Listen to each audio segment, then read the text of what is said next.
Good morning, bonjour. I'm Art Eggleton, pleased to welcome you all to Open Caucus. I'm a senator from Toronto, and beside me is Senator Raymond Saint-Germain from Quebec, who is co-chairing the meeting with me today. I want to first of all congratulate Raymond on becoming the deputy facilitator and also the facilitator, Pa Wu, who's here. Congratulations to both of you. Yes. The Open Caucus was first established back in 2014 when Senate Liberals opened their caucus doors to the public on Wednesday mornings.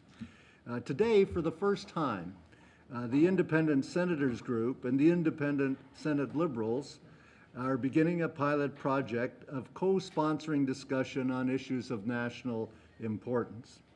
This nonpartisan collaboration brings together two groups, two independent groups, which actually represent the majority of the members of the Senate as it now stands. Into our subject for today, we have seen dramatic changes in the area of international law and Indigenous human rights. But older and existing agreements are yet to accommodate these changes. For example, Indigenous peoples were not given the opportunity to have a voice in the making of the United Nations Convention on the Law of the Sea, unlike other international instruments and conventions. The UNCLOS system needs a serious update to reflect the development of international law and standards that respect, recognize, and protect Indigenous peoples' rights. The United Nations Declaration on the Rights of Indigenous Peoples, which was ratified fully by Canada in 2012, specifically recognizes Indigenous peoples' rights to their lands, territories, and resources. Yet we have consistently failed to properly and fully engage the Inuit people in much of this lawmaking. To address this important topic, we have four outstanding panelists, one by video conference and three of them here in the room, who will speak to how we could move forward with Government-Inuit relations in the Canadian Arctic. Now, just a couple of logistics points. Coffee and tea is available at the back of the room. Also, there's some interesting maps in the adjacent room that perhaps Senator Watt will explain a little later, but these help to understand better the importance of the land and territory and the sea to the Inuit people.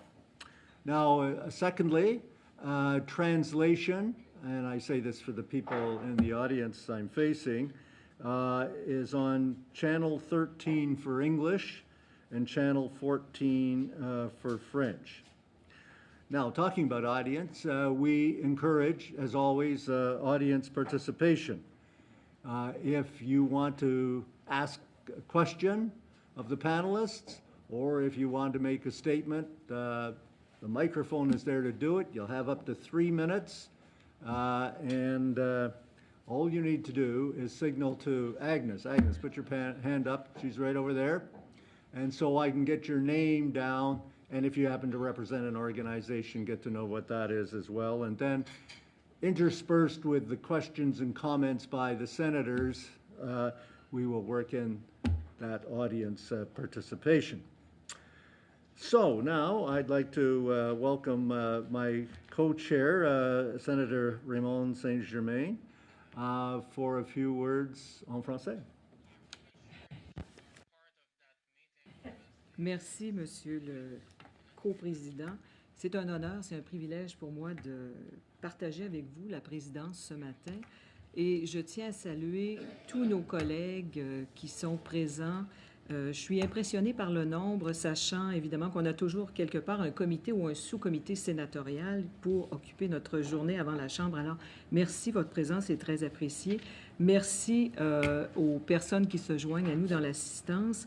Et félicitations, sénateur Eggleton, pour la vision que vous avez et que les membres de votre caucus ont dans l'organisation de ce genre d'événement où nous pouvons réfléchir sur des enjeux d'intérêt pour l'ensemble des Canadiens. Des enjeux pour lesquels il nous faut prendre de l'avance. Trop souvent, les parlementaires, les lois vont suivre une évolution de la société et dans particulièrement la thématique de ce matin, il est très simple de comprendre que nous avons beaucoup de rattrapage à faire. Je suis très heureuse que parmi nos experts, nous comptions un sénateur membre du caucus conservateur, le sénateur Charlie Watt, qui... Libéral, libéral, pardon, j'aurais... Parce que cela démontre aussi que nous avons à l'intérieur de nos groupes, à l'intérieur du Sénat, des experts. Et éventuellement, nous espérons aussi que les sénateurs membres du caucus conservateur seront en mesure de se joindre à nous parce que nous souhaitons vraiment bénéficier de l'expertise de tous les côtés de la Chambre. Alors, l'enjeu de ce matin est un enjeu, bien sûr, contemporain de grande envergure et nous pourrions accomplir efficacement notre rôle de législateur sans l'apport d'éminents collègues et sans l'apport aussi d'experts qui sont des experts indépendants dont la qualité des travaux sont reconnus. Et c'est avec plaisir que nous accueillons notamment Mme Aporta, M. Duro et Mme Duro et M. Toutou, évidemment, l'honorable Toutou. Je vous cède la parole sans plus tarder. Les enjeux logistiques ont été couverts et je pense très bien compris en anglais. Et c'est avec grand plaisir que nous vous écouterons tour à tour. Alors, merci. Merci. I might add, we do invite conservative Yes. senators and MPs. We invite all senators, all MPs to come, and occasionally we have had both types, senators of other parties and groups and MPs come to it. Well, let's get underway.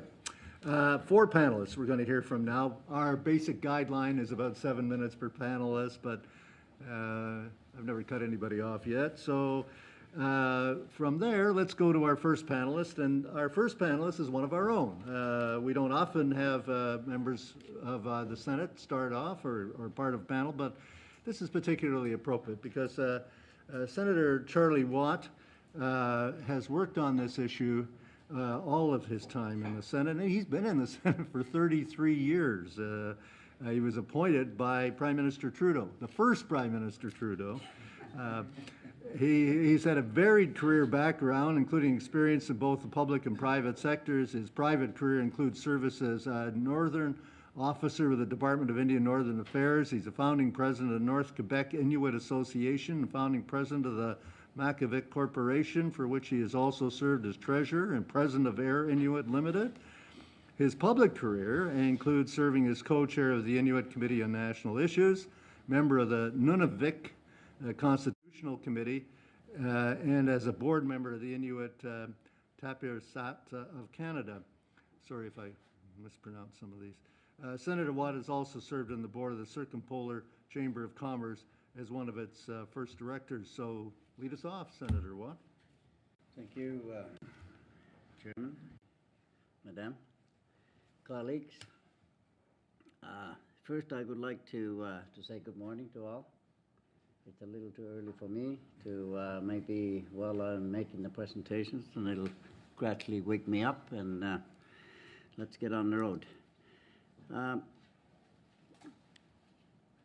What I would like to indicate to the audience is the fact that I have been privileged to be here in the Senate. And on top of that, and I also have a great deal of support and help from my colleagues, which I do appreciate greatly in terms of dealing with a certain subject matter and the way that we have to handle the matters to elevate it and to try to take it to the proper sector. Colleagues, first of all, I would like to indicate to you so you would be able to follow clearly what we are dealing with here. In my past, starting in October 2012, that was the first information that I required from the law, from the Peter Hudson's law firm, and it was produced and it was commissioned by me. This talks about the Inuit Canada, a treaty partners or free agent. And there was the reasons why that we add on concept of a free agent, knowing the fact where we at in the Arctic and the interest that the international community have in regards to our resources that are under our feet. As an example, we also have a very strong a nation right next door to us in the Arctic, which happen to be Siberian and Russian people. When there is a subject dealing with uncertainty, unrest, sometimes you wonder what is going to follow next. I guess this is a big part of where I'm coming from, because we're on the front line, as you all know. Whatever happens in the world is not going to be coming from the south, it's going to be coming from the north. I think we all have to understand that and realize that is a very possibility. This is one of the reasons why that makes it very, very important for us as Inuit living in the Arctic to be able to participate and to take part and make decisions, because we've been there longer than anybody else, and we know it best. And we can only provide assistance to our Canadian government and to our nations, which is a bigger society than we do. Being a smaller society in the country, sometimes it doesn't help you on account of the fact your numbers are small. At times the politics is run and overruled by the majority of people, which unfortunately that is the case, and it always will be to remain that way. First, I would like to say that the Inuit to the Arctic are significant, at least to my understanding, to Canadian government. We're here, we're not planning to move away from our homeland, and we're planning to stay regardless of what happens. The rights of indigenous people are gaining a public recognition, but there is a work to be done in the area of a consultation and the participation in the policy making. This is one area that I do feel that lacks a great deal. I was involved in arriving with a modern treaty back in 1975. That's a little more than 40 years ago now. And still today, as a commitment that were made by Canadian government and the provinces that we were dealing with, in order to realign the laws on the policy, it still have not took place.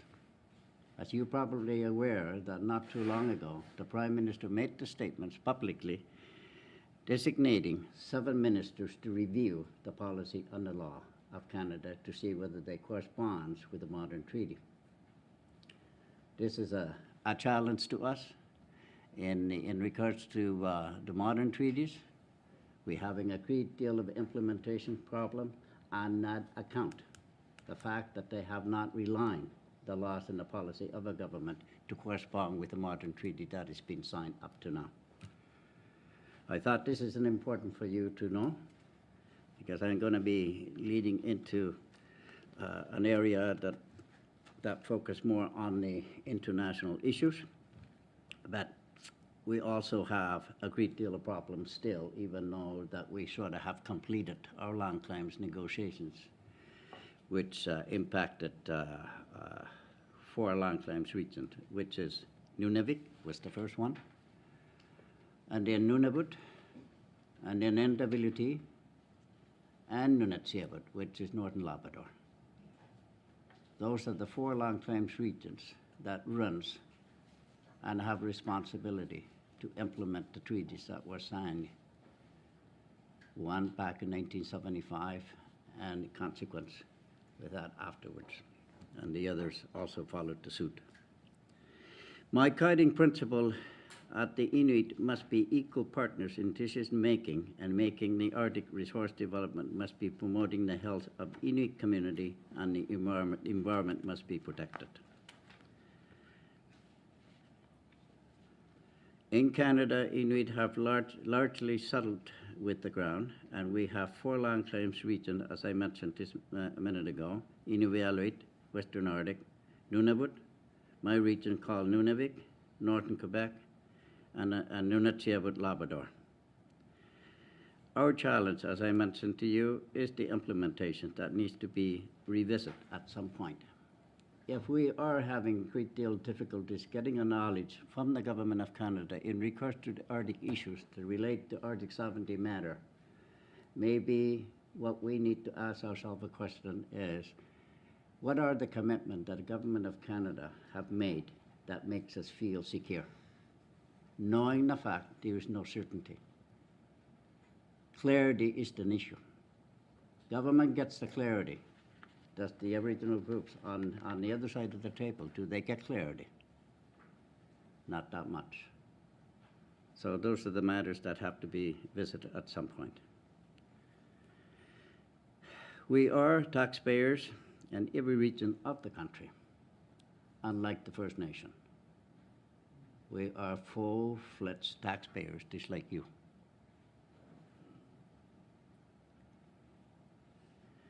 From our side, there is an expectation that we will be consulted on the issue which impact our economy, land, water, and sea ice in our territory. We expect this from Canadian government, but also from other nations who are reaching into our territory. In other words, what I'm trying to say here is that I think the Government of Canada do owe it to us and make it absolutely clear exactly where our space is within the society, of the way they are dealing with the international communities, using UNCLOS, the Law of the Sea Convention, which we are still not part of it.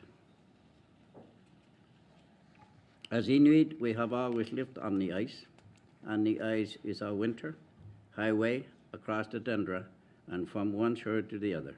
We have historic links across the Arctic, from Greenland to Nunavut, northern Labrador, and the northern parts of Canada and Alaska, and even across the David Straits to Russia and Scandinavian country. We continue to keep those relations through organizations like Inuit Circumpolo Council and the Arctic Council and many agencies of the UN. This is a significant area of mining. There is a significant area of mining and resource extraction, economic development, shipping, and use of Northwest Passage.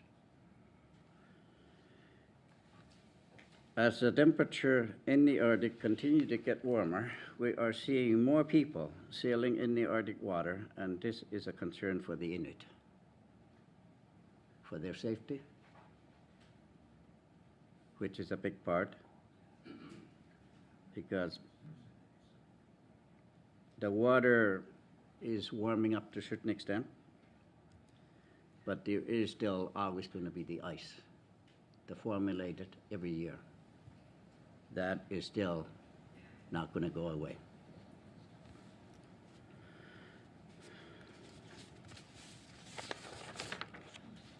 And we are the first responders. Hold on for a minute here. As the temperature in the Arctic continues to get warmer, we are seeing more people sailing in the Arctic water, and this is a concern for the Inuit. We have the Northwest Passage Familion here, and we are the first responders during the crisis in the region, yet we still don't have the necessary funding to ensure safe passage of the ship who are using our gateway. I think this is important.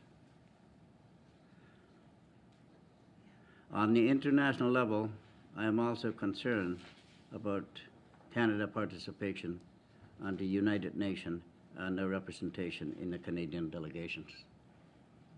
As you know, in the past, under the Conservative government were not too keen on signing up or recognizing or even for us understanding it, that we had that problem. And I do believe, even under the new government, we're still having a problem of getting the signal out and be understood and be asked to participate. That is still not happening today, unfortunately. Also, the United Nations Declaration on the Rights of Indigenous People was created. We still have to address structural deficiency in their organizations, and we still don't have a mechanism for meaningful dialogue at United Nations on the international work which impact our people. I think this is not only apply to the UN, but it's also applied to our Canadian government here in Canada. So we still don't have. We are good talking about government to government, nation to nation, but where is the structure that would make it reality? Dialogue between ourselves and the government of Canada. I'm a negotiator in my life. I have dealt with the modern treaties through the negotiations. I have not seen people talking in the light of what needs to be done, but still coming short in terms of laying out what the structure should be. When I came into the Senate a long time ago now, I would say 17 years ago, I was the chair of this committee, and I came out with a report called Forging Relation. And that report is still collecting the dust on the shelf and have not been looked at. Here we are still struggling with our government to line ourselves up to be able to have a intelligent dialogue, and that's still not happening.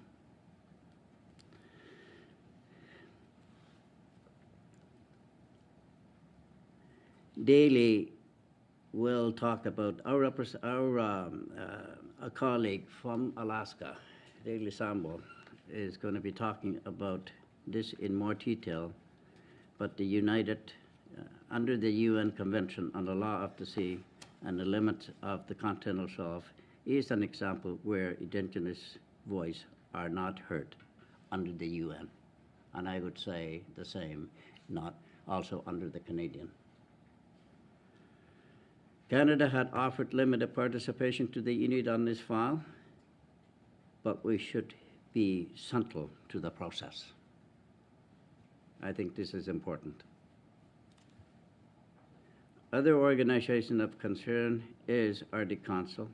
This is made up of 8 Arctic states with a rotating chairmanship, and also Indigenous people have permanent membership through 6 Indigenous organizations. We have permanent status, which is consultative. And that's all it is. In my opinion, Inuit should have a leadership role at the Arctic Council, and we should be the host of that organization. I think this is a very important, and we should drive that home. And we need your help to make that happen. Unless you're willing to go to another states of uncertainty being directed by people who have no knowledge of the Arctic at all whatsoever. I think it's a time now to start looking at it. You need people that know and understand the nature of what we're dealing with. There are some areas which are important to the Inuit. And I'm going to be turning this over to Dr. Aporta, which has been very helpful and innovative in terms of traditional tale of Inuit, and through demonstrate Inuit historic use and occupancy on the territory. So I will turn that over to Senator Dr. Aporta. Okay. Thank you. Thank you very much, Senator Watt. Senator St. Germain will introduce Dr. Porter. I just want to, for colleagues at the table, once the panel is complete, then questions and comments from you, and we'd be happy to get your names down if you just want to signal either Raymond or myself, and we'll put your name down on the list. And our next panelist. Merci, Sénateur Watt, et j'anticipe déjà beaucoup de questions. Votre présentation était fort intéressante. Bienvenue, Dr. Claudio Aporta, professeur agrégé à l'Université de Dalhousie, où il dirige le programme des affaires marines. M. Aporta mène des recherches ethnographiques dans l'Arctique canadien depuis 1998. Il a documenté le savoir inuit et l'utilisation des régions maritimes et côtières de tout l'Arctique canadien.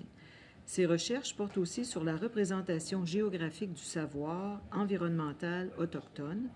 Il fait également partie du corps professoral du Geomatic and Cartographic Research Center à l'Université Carleton et il est l'actuel directeur de l'ESRI GIS Center of Excellence for Higher Education à l'Université Dalhousie. Alors, sans plus tarder, professeur, je vous laisse la parole. Merci beaucoup. Thank you very much. It's a pleasure to be here. Thank you, Senator Watt, for supporting this important work. I'm here to present evidence of Inuit use of marine and coastal spaces. This is just one way in which this evidence can be presented, but it relates to my work, working on Inuit mobility and basically documenting Inuit trails, traditional trails and routes in 14 communities across the Arctic through participatory mapping sessions and in some cases through a GPS following hunters on their travels. The data that you're going to see was collected between 2000 and 2017 with some additional data from other sources. What I would like you to do is to maybe try to forget classic cartographic representations of the Canadian Arctic portraying communities as isolated from each other and the Arctic Ocean as a place of transit. But I also want you to remember that these marine spaces are extremely important today due to climate change, the opening of waters, and projections of increasing marine traffic in these areas.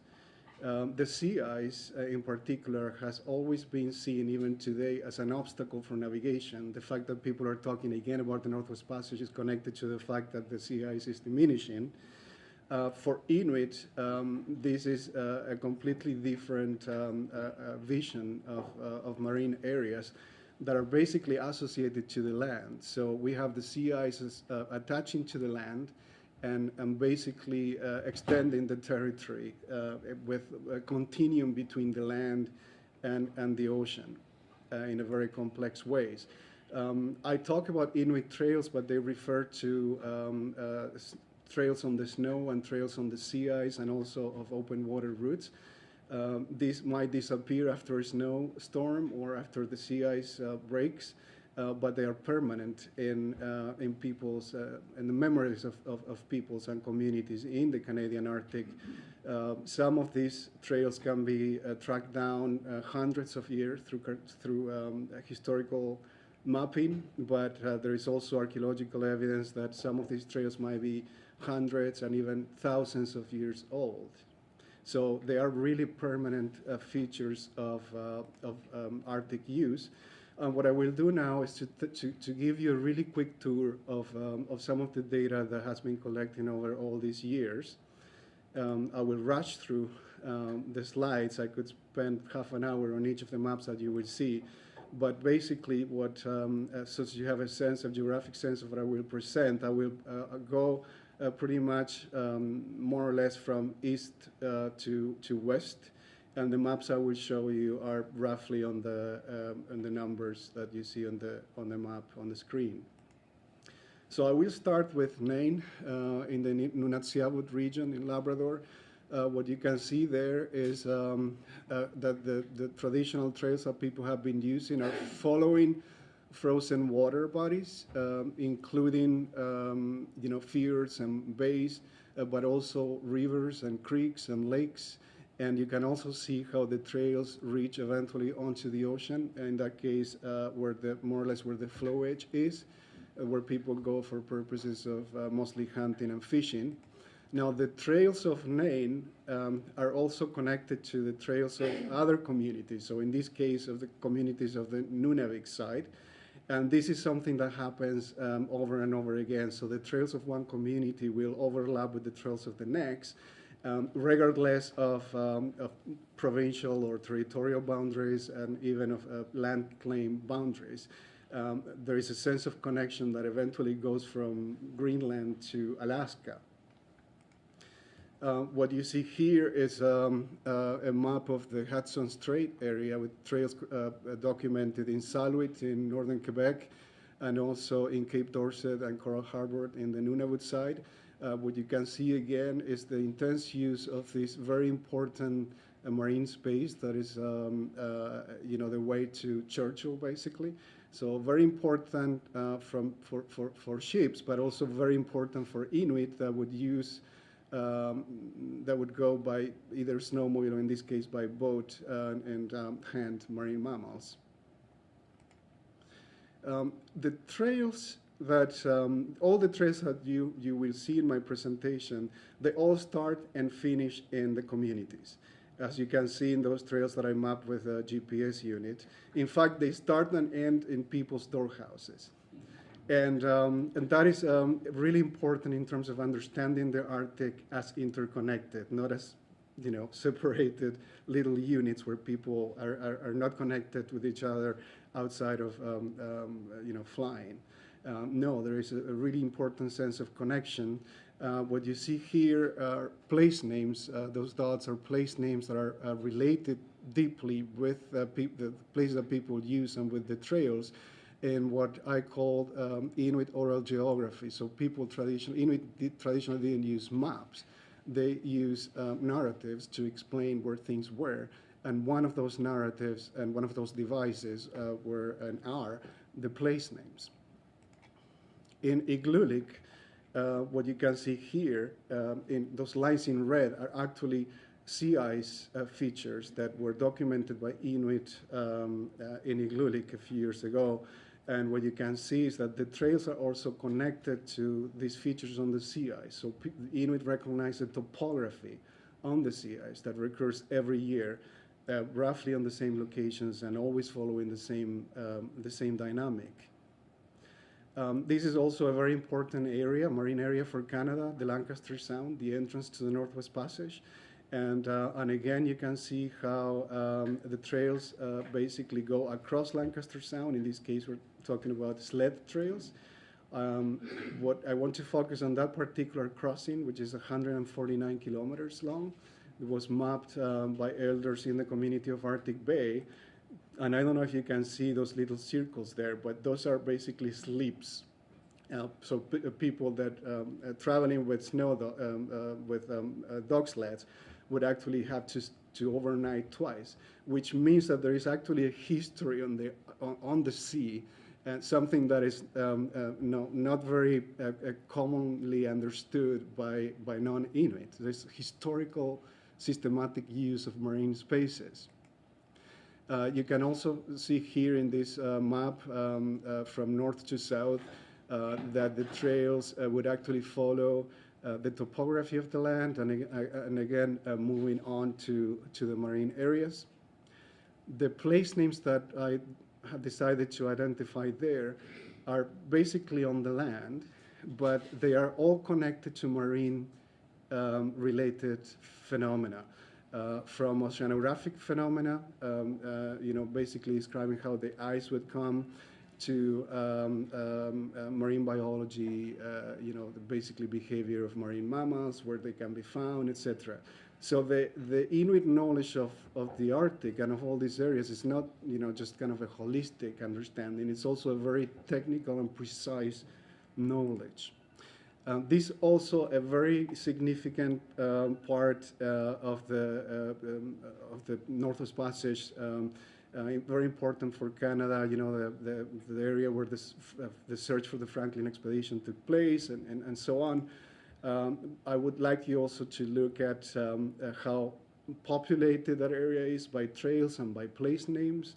And I would like you to look at this particular place name, Nagiyuktuk, which basically relates to caribou herds that cross the sea ice every year back and forth, the caribou migration. So people in that area in Kugluktuk are particularly worried about the effects of not only climate change, but also ice breaking, for instance. Not necessarily only on the marine mammals, but on the caribou herd. Again, something that we wouldn't think of as non-Inuit. So the trails eventually connect, of course, to the buffer sea. We are hoping that the next stage of the project will actually document the Inuvialu territory, which is roughly almost 1 million square kilometers. It's the size of the province of Ontario. And eventually, oh, the map didn't show, but you could see the map, the Pan-Arctic map, basically on the stands, on the exhibits. And the idea, again, is to show how interconnected the communities are, creating a new type of visualization of what the Arctic really is. So I would like to, again, emphasize how important the understanding of Inuit mobility is to basically get a sense of the systematic use of these spaces and basically understanding the land and ocean as a continuum. So I would like to thank again Senator Watt for all his help and the Liberal Caucus too, and I will be happy to answer questions afterwards. Thank you. Merci. Thank you very much, Dr. Porta. Our next speaker comes to us on video, and that is Dr. Dali Sambo Doro. And by way of introduction, she has played an active role in the formation of the UN Declaration on the Rights of Indigenous Peoples, and previously served as chair of the United Nations Permanent Forum on Indigenous Issues. She specializes in public international law, international human rights law, international relations, and Alaska Native self-determination. In addition, she has experience in the administration, management, and coordination of statewide, national, and international organizations.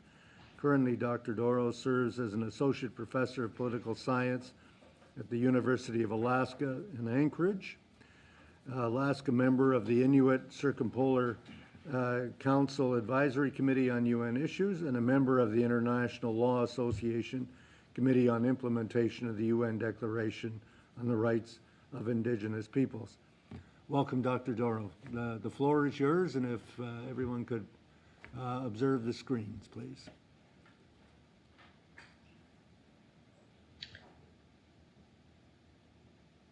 If you can hear me in the room, and in particular the technicians, I'm having difficulty hearing you. Did you hear my introduction just now?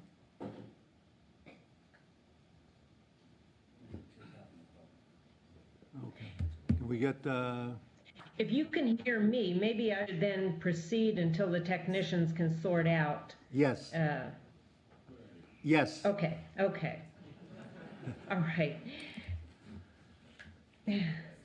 I apologize that I couldn't be present in person, but thank you for the opportunity to share some remarks to this open caucus gathering about the progressive development of international law and the increasing need for Inuit across the Canadian Arctic to become more directly involved in the matters that affect their rights, lives, and communities. Today, I want to briefly focus upon the UN Declaration on the Rights of Indigenous Peoples. Inuit representatives prioritize this work through the Inuit Circumpolar Council and participated directly, actively, and consistently in the important human rights standard setting exercise to achieve the UN Declaration. After 25 years of dialogue and negotiation between Indigenous peoples and member states, including the Government of Canada, on September 13, 2007, the General Assembly adopted the UN Declaration. The vote of the General Assembly was 144 countries in favor, 4 against, and 11 abstentions. The 4 opposing states, Canada, Australia, New Zealand, and the United States, have all since reversed their positions.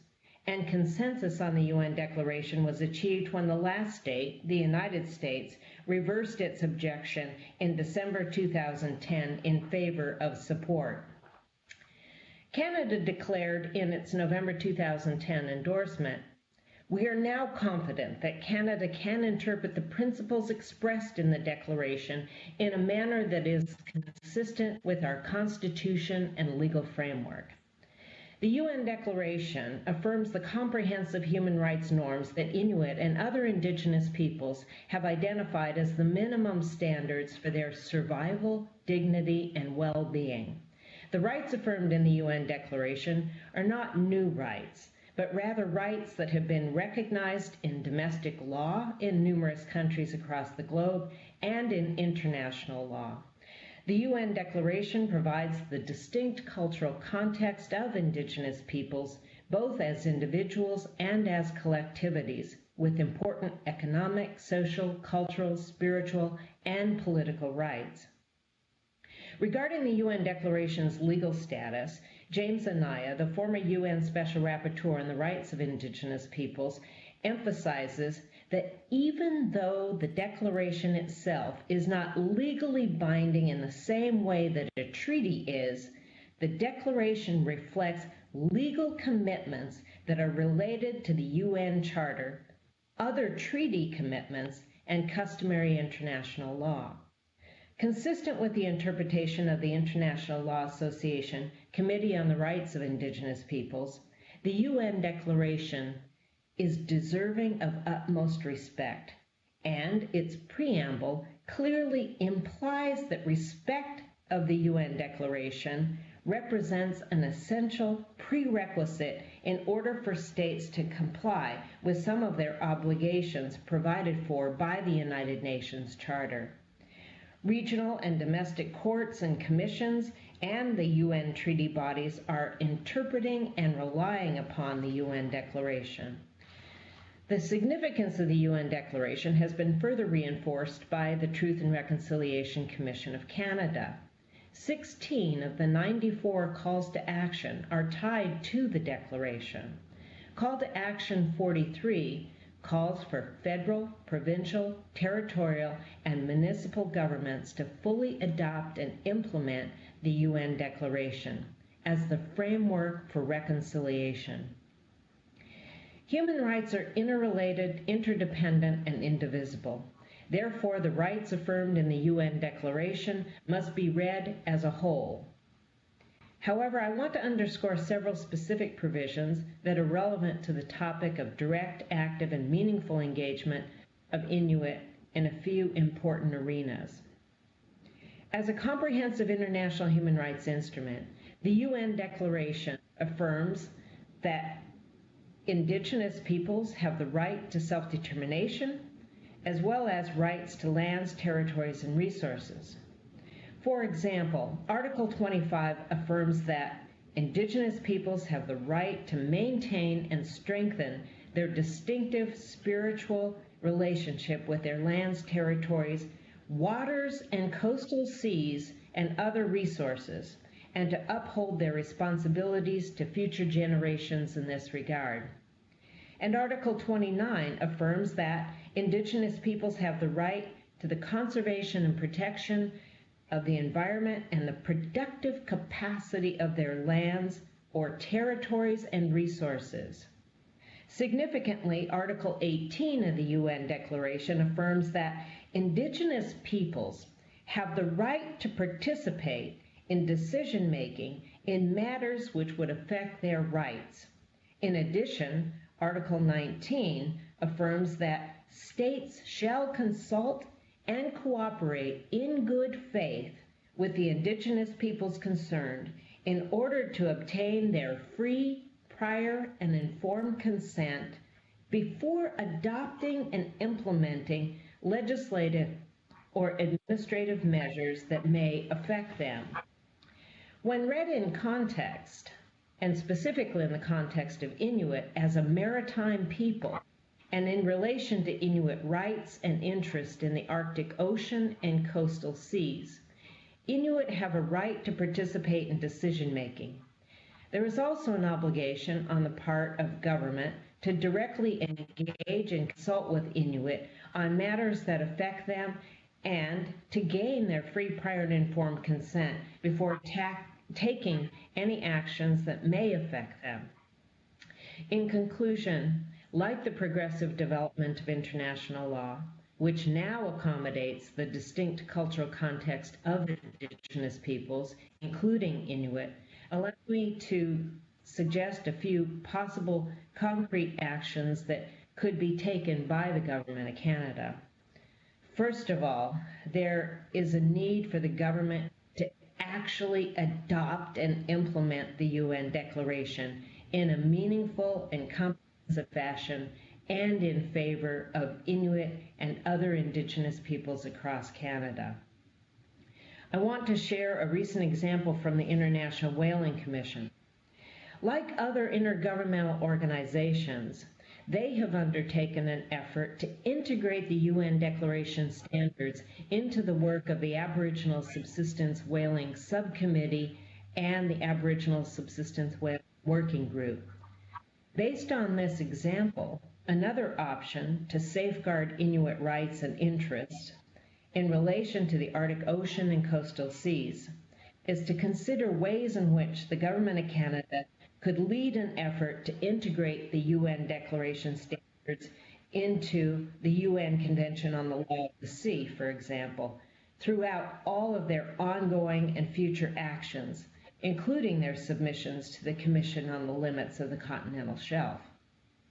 Furthermore, the government could establish a mechanism for ongoing, consistent dialogue between Inuit and the national government, specifically concerning the Arctic Ocean, coastal seas, and the marine environment that Inuit depend upon.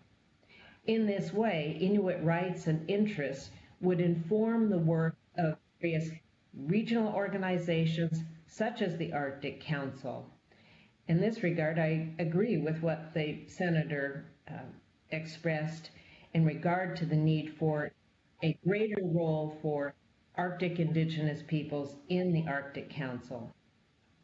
Such a mechanism may be helpful in relation to Canada's commitments to other intergovernmental organizations and various international treaties, the commitments that Canada has made in a wide array of political arenas, such as the International Maritime Organization's Polar Code.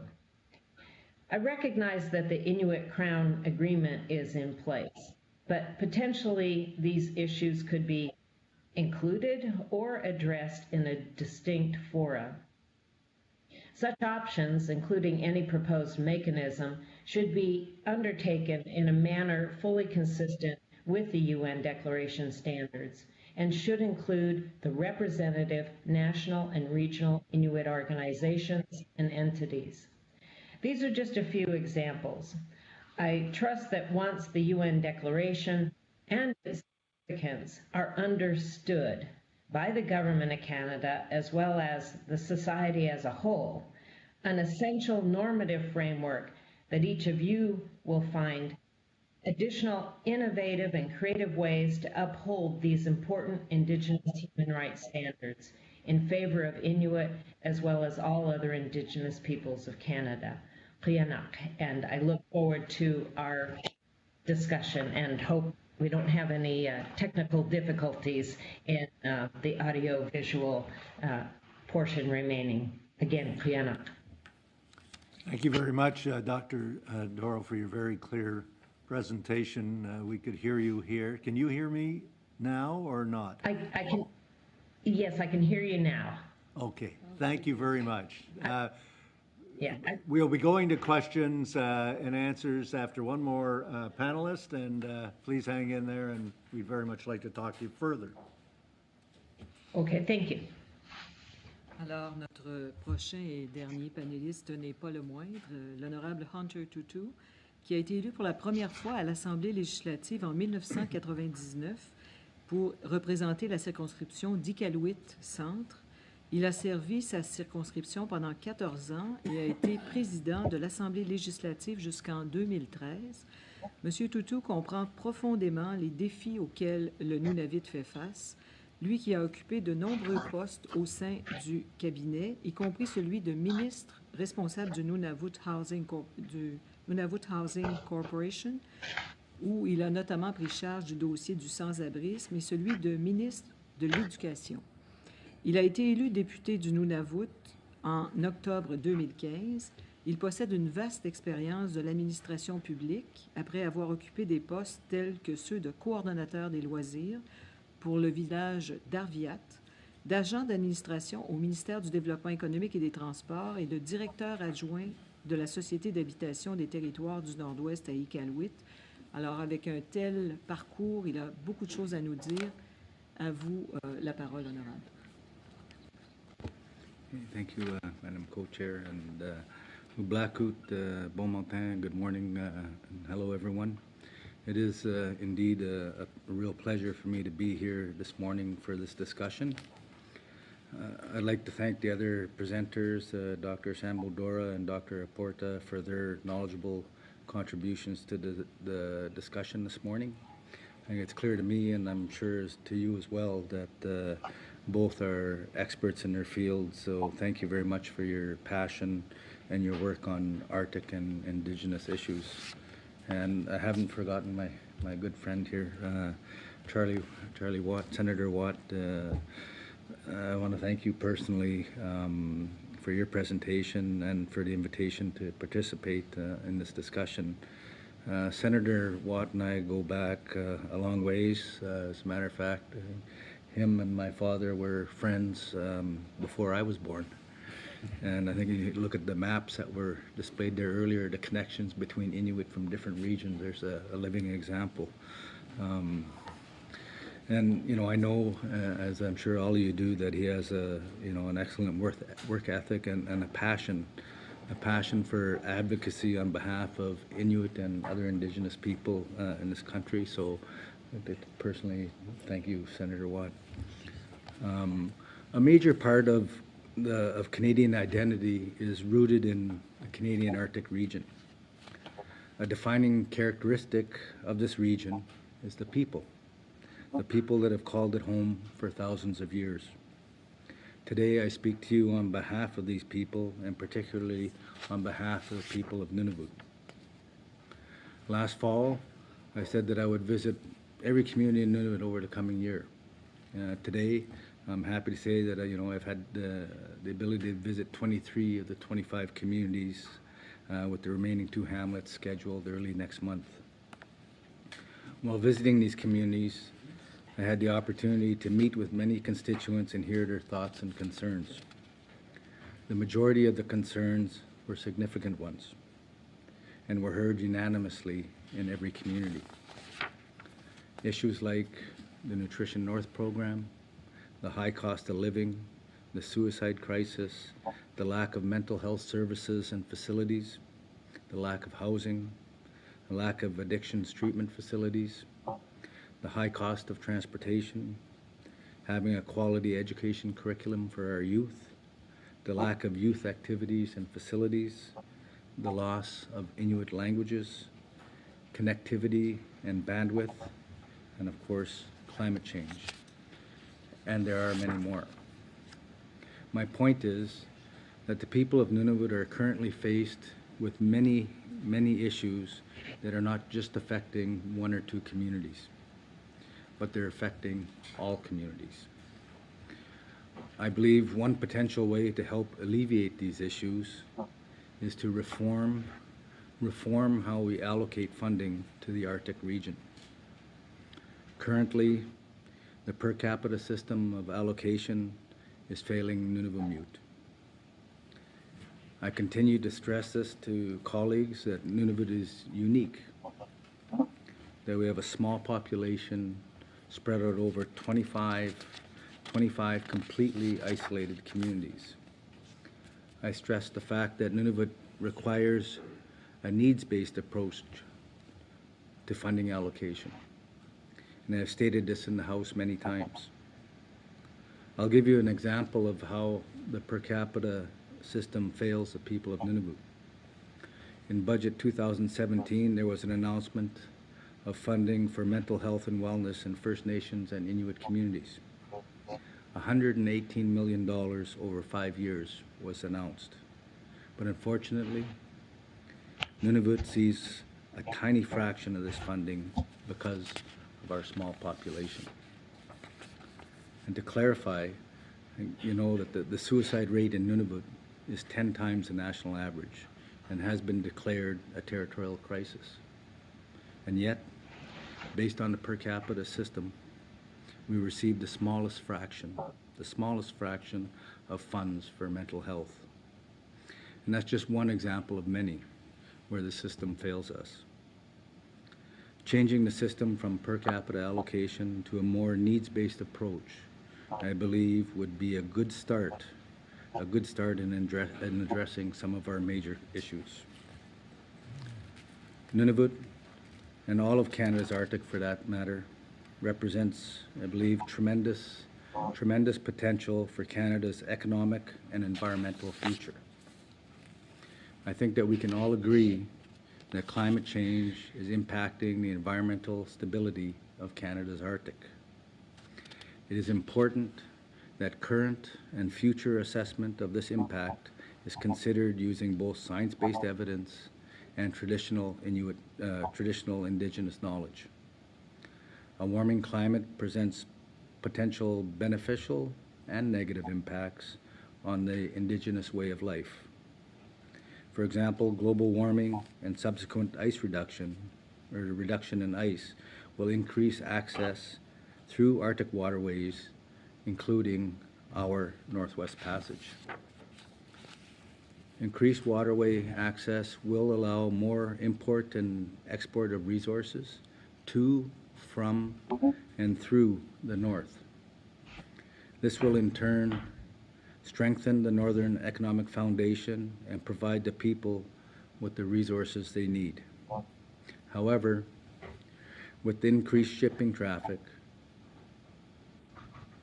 we increase the risk of oil and chemical spills that could devastate our waters and wildlife that we rely on for years to come.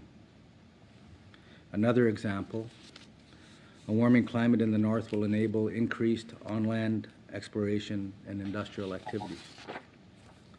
Melting ice may uncover potential hydrocarbon and mineral deposits. However, without adequate consultation and adherence to regulatory processes, increased exploration and industry in new regions could potentially interrupt the habitat and migratory pathways of Arctic wildlife, drastically changing traditional Inuit harvesting areas. In fact, the warming effect of climate change has already impacted these traditional activities.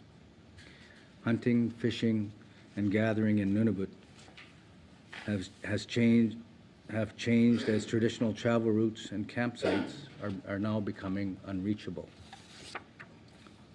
Foreign insect species are now appearing and could potentially spread disease to the wildlife. We're also seeing, I think in Clyde River, Kikikardrak last year, there was someone caught an Atlantic salmon. That's a first.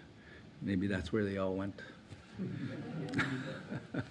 I think this only furthers the need for science-based approaches to learn how we can adapt to the fast-paced changes to our land. And lastly, while the effect of climate change is projected to boost tourism and promote infrastructure growth, existing infrastructure in Nunavut was designed and built for a permafrost foundation. Climate change will thaw the permafrost and is thawing the permafrost and is causing buildings to shift, sink, and crack. This, of course, is a significant consideration for our current and future infrastructure developments. As you can see, there are several considerations with respect to climate change and the impact it will have on Inuit and our way of life. In the end, I think the most important thing is that the Inuit and the government of Nunavut are consulted when it comes to all future considerations for the Arctic. Whether it be in reference to how funding is allocated or how we work towards dealing with issues such as climate change. Our voice not only needs to be heard, but the government must translate this knowledge into real action. I think many of the issues that we face, they're not new ones. They've been around and impacting Nunavut for many, many years.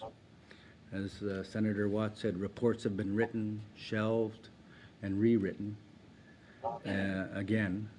And I think now, now is the time for change. And with that, I'll close and look forward to any comments or questions you may have. Thank you. Well, thank you very much for 4 excellent presentations that helped to set the stage and deal with the different perspectives, different aspects of the government-Inuit relations and the future needs of the people of the Arctic region of this country. So now we're going to go to senators. I thought I saw Senator Dean. Come on out, join us at the table. There's room. And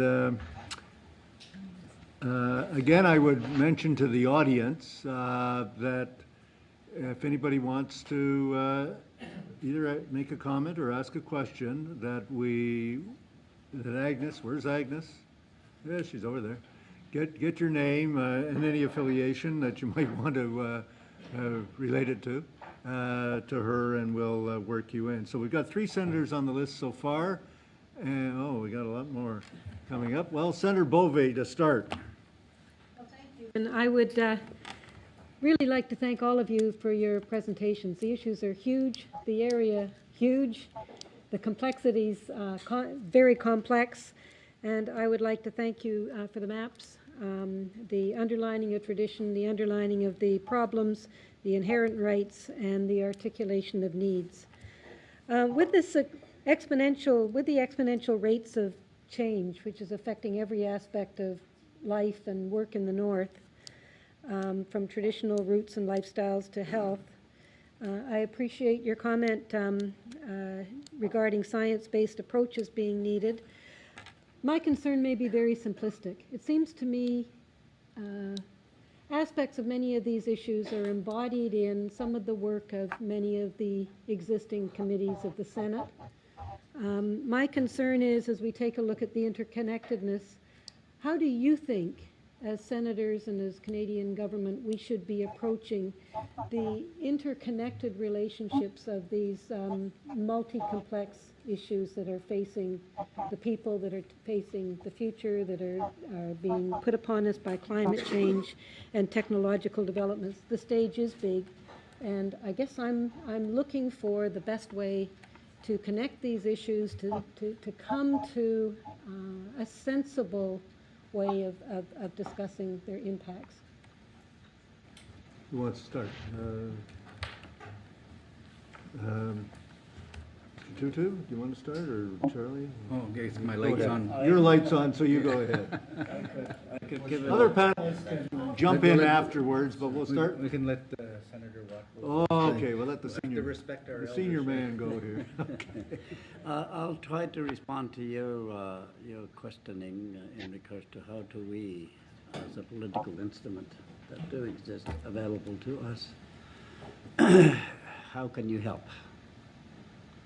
Well, first of all, and I think you're here, and you're listening to what we have to say, and hopefully this would allow you to have a bit more understanding of the problems that we're having in regards to dealing with this particular issue. But how do we advance and take it a step further on this whole matter? And if you are looking at the whole question of lack of communication or a lack of implementations on treaties that has been put forward, I would have to say that we should have an instrument, a permanent instrument in place within the system, rather than going to Superior Court of Canada. And if we could have an exchange and dialogue with the present government, it could be maybe by department, sector by sector. I think there is a way to establish that. The problem is that is the Government of Canada in power are willing to establish what's missing today, that is closing the gap between our society and the bigger society. I think that's only the partial answers that I'm giving you, a way of closing the gap. But then again, what do? We do have a great deal of problems in regards to the implementations of modern treaties. So we just take it for granted that things will improve down the road? I don't think so. Because the 40 years have already passed in regards to James B. Norton Quebec Agreement.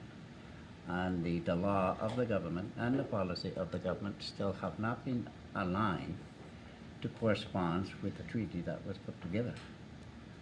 Keeping that in mind, we should, I think, since the Senate is going through the modernization, I think it's a perfect instrument to begin to start carrying the responsibility, such as being representative of the regions and also representative of the Aboriginal people and things of that nature. And I think we should move in that direction. Thank you. Anybody else in the panel? Hunter? Okay, thank you, Mr. Chairman, and thank you for the question. I totally agree with what Senator Watt has said, but I think, it's the one thing that the government, the federal government now, as they're looking at it, it's not just, the Department of Aboriginal Affairs. It's a whole of government approach on it, and I think that, that's in a recognition finally that, these issues are much bigger, much broader, and much more complex than the mandate of one department. It takes a whole of government approach to do it, and to me that is the sensible thing to do. You have to look at it from the bigger picture and not just to try and funnel it off to, okay, well, this department or this committee is going to look after it, because it's been going like that for over 150 years and hasn't worked so far. So I think I'm optimistic of that type of approach, and I think if something was established within the Senate along the same lines to look at it, not just from this committee or this committee or this committee, but an overarching body to address and push forward those issues, to me that would be the sensible thing to do. Thank you. Okay. May I just make one quick supplementary? It's not even a supplementary, it's a follow-up, thanking Senator Watt for his call for a special committee to take a look at these issues together. I think it's important work to do. Okay, thank you. Any comments from the other two panelists? Dr. Doro? No? Yes? Yes, thank you for the opportunity. And also thank you for the question and the fact that in articulating the question, you highlighted the interconnected nature of the diverse array of issues facing not only Arctic Indigenous peoples, but all Indigenous peoples across Canada. And it's true, the issues are complex and they are diverse. As Hunter pointed out, the wide range of shocking socioeconomic standards and disparity between the North and the South. And I agree with his comment about the need for a whole of government approach. I also think that human rights education, so that average persons across Canada become more intimately familiar with the fact that Inuit, as well as other Indigenous peoples in Canada, have distinct human rights. And indeed, the UN Declaration is responsive to this array of issues that Hunter listed that are shocking standards, especially in comparison with the South. I think that one of the key issues is dialogue, and dialogue and discussion, a platform that allows for ongoing dialogue and discussion. The final thing that I want to share is that in the early 90s, under the Governor Tony Knowles administration here within the state of Alaska, the state of Alaska, as a political subdivision of the United States, determined that they wanted to have a nation-to-nation, or excuse me, government-to-government relationship between the state of Alaska and tribal governments across the state. Alaska comprises close to 40% of the total number of federally recognized Indian tribes in the United States. So there are about 230 of them out of the 540 or so across the U.S. And in the course of an ongoing dialogue, the executive branch, the governor's office, directed all of the various different departments in the state of Alaska, individuals, people who work within the bureaucracy, to engage in dialogue with tribal government representatives on their most urgent needs and to begin to bridge the gap that did exist in terms of this government-to-government relationship. It started with what was referred to as the Millennium Accord, which was a year-long negotiation between tribal government representatives and the state administration. But essentially what the government was outlining, and I think it's akin to what Prime Minister Trudeau has promised and included in his mandate letters to the ministers, that you should fully adopt and implement the UN Declaration. And like the Millennium Accord, there was an effort to integrate Indigenous human rights, whether it was health and social services, rural and community development, Department of Energy, in all spheres of government. They were given the directive to engage in dialogue and try to close the gap, as has been mentioned here. And I just illustrate that as one potential example in the commitment to implement the declaration, that there are ways to do so. Thank you. Just before I go to Dr. Porta for an answer, I just want to welcome Senator Eaton, Senator Patterson from the Conservative Caucus who have joined us. Thank you very much for coming. Dr. Porta, you wanted to respond. I will be brief because I think they really cover part of my answer, but I would like to thank you for the question. And I think the core of the problem is the lack of understanding, not in the Senate, but in general, of Arctic, of indigenous issues in general, and Arctic issues in particular. So I think that asking the question of how you find the interconnection is the first step. And I don't know exactly how to answer that question, but I would imagine that one first step would be to, or second step would be to form some kind of study group that would actually understand what those connections are. It's obvious that there is a connection between the health crisis, suicide, housing, and governance of marine resources. But the way in which governments usually approach this issue are from different perspectives and from through different initiatives that are not interconnected. And that is creating a great deal of pressure in the indigenous peoples, and particularly in the Arctic. Merci. Alors, je veux joindre ma voix à celle du sénateur Eagleton pour saluer la sénatrice Eaton et le sénateur Patterson. Vous avez tous les deux une formidable vision et expertise en matière d'affaires concernant l'Arctique. La collaboration est vraiment bien. Merci d'être là. Je vais maintenant laisser la parole au sénateur Mercer. Oh, you're feeding me back, Senate? Well, thank you, chairs and colleagues.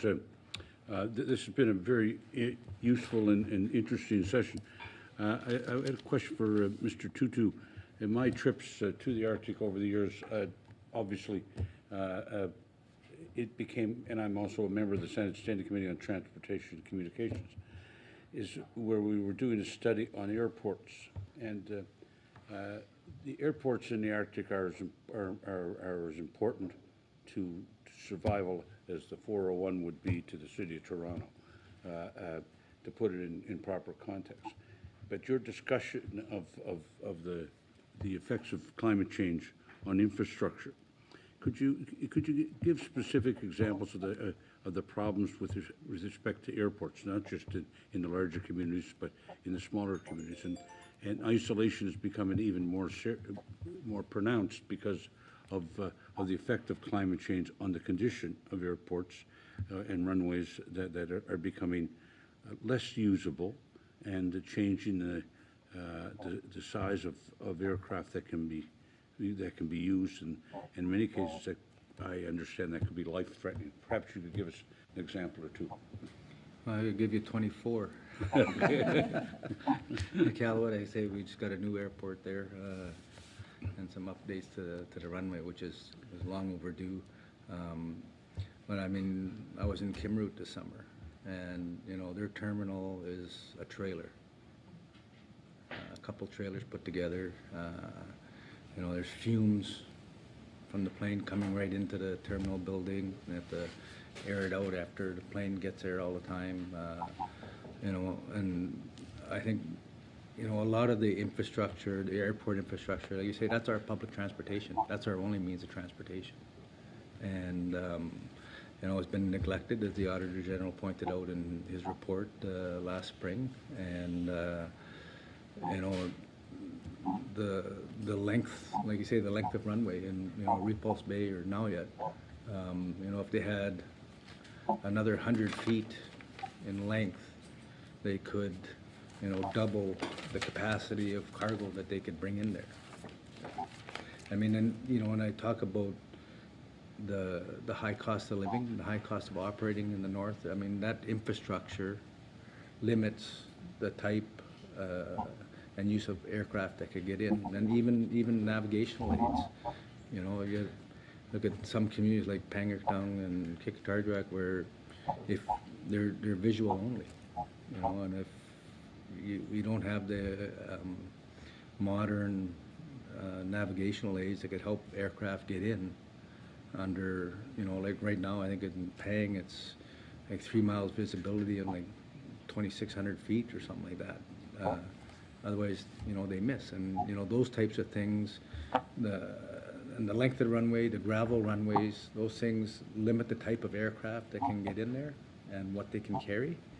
And those are generally older, inefficient aircraft, which again drives the cost of living up in the north. So I think, you know, an investment in that infrastructure, one, is crucial for, like you say, safety reasons, but it'll also, you know, could help alleviate and bring down the cost of living in the north. Thank you. Thank you, Chair. Any other comments? No? Okay. Let's go on to, again, I get more names on the list, and I do have one person in the audience I will be getting to. If there's anybody else, again, tell Agnes. Senator McFedrin. Thank you, Senator Eglinton, and thank you to our parliamentarians and also our researchers for really excellent, helpful presentations. Just about 10 days ago, I stepped off a C-17 with 8 delegates from 18 countries for a NATO Parliamentary Association trip. And I was surprised to be the only Canadian parliamentarian on that trip. My questions come out of some of what I experienced in that time. First of all, to you, Senator Watt, if I could just ask if there's something specific that we should be supporting Inuit people and their representatives in relation to the UN Permanent Forum on Indigenous Issues. Is there a gap there that somehow can get filled if we were to work on that? And my question to you, Honourable Tutu, is the Canadian Forces, the Rangers, this is an open question to everyone. Here's my observation from those days in the Arctic. We didn't meet a single solitary Inuit person, not a single legislator, not a single ranger, not a single municipal leader. There are obviously some good reasons for that, I'm sure, from the Canadian Armed Forces perspective, but it was quite remarkable. And I'm just wondering if there's any commentary that you're comfortable sharing about the role, the presence of our Canadian Armed Forces in the North, suggestions that we should be looking at? Well, I guess on your first questions, I believe it's related to United Nations, whether there is a need to look at that instrument to see what needs to be worked on in terms of closing the gap, or is there a mechanism there that is satisfying us to be able to put through certain things that we need to put through from time to time? Mm-hmm. I would say that our representative in the UN, Daly, is more expert in that field, and I would ask her to respond to you on that issue.